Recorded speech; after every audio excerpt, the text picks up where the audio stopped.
Bonjour Joël. Bonjour Françoise. Merci d'accueillir les Malouins dans la course. Alors là, on est dans un coin qui nous est cher aux Malouins dans la course, c'est Saint-Servon, la Tour Solidor, la Cale Saint-Père. Joël, vous allez faire l'actualité du week-end en ayant remis au goût du jour le pardon de la mer. Depuis 1966, il n'y en avait plus. Qu'est-ce qui s'est passé ? Certainement un oubli, c'est la faute à pas de chance ou la faute à plein de gens, la faute à l'époque certainement, entre la fin des années 60 et puis nos années, milieu des années 2000 presque maintenant. Et donc vous allez remettre au goût du jour ce pardon de la mer qui est une véritable, j'allais dire, bénédiction, mais au sens laïque du mot pour les marins. Oui, je crois que ça regroupe un ensemble de choses.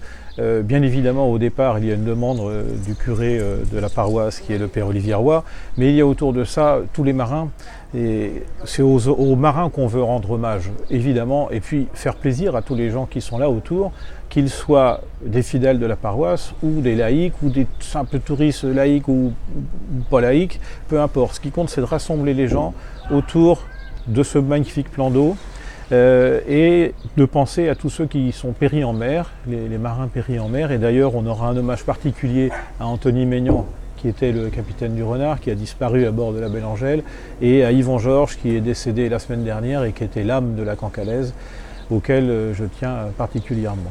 Beaucoup de partenaires malouins vous ont soutenu tout de suite lorsque vous avez souhaité remettre le pardon de la mer à Saint-Malo. Tout de suite. J'ai commencé il y a un an. C'était trop juste pour le faire en juillet 2017, donc j'ai repris mon bâton de pèlerin en septembre 2018.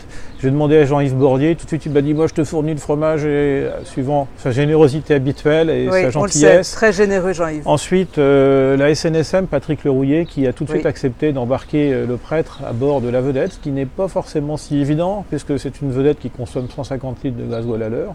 Donc il a fallu trouver les sous pour payer le gasoil, et c'est Benoît Laurence, un chef d'entreprise de Rennes, qui a accepté de verser la somme. Et l'association Mémoire et Patrimoine d'Eterneva, très chère aux Malouins dans la course. Mémoire et Patrimoine d'Eterneva, dont je fais partie aussi, qui est très cher à mon cœur et très cher au cœur de Jean-Yves Bordier, parce qu'on tout ça va se rejoindre, c'est un réseau qui va venir présenter pendant la procession la Vierge d'Eterneva.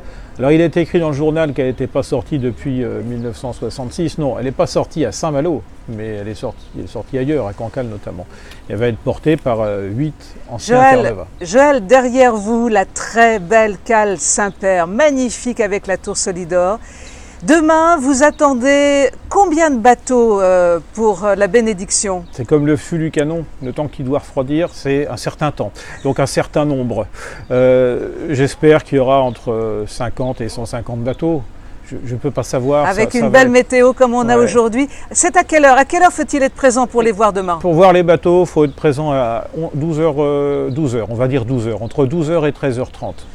Mais on va avoir un magnifique bateau qui va arriver sous voile vers 13h, qui va être la Cancalaise, et qui aura certainement tout dessus, les 3 étages, et ça va sûrement impressionner le public. Merci Joël, on donne rendez-vous aux Malouins dans la course demain entre 12h et 13h. Venez, soyez présents, mais les Malouins dans la course seront là aussi. À demain. Merci.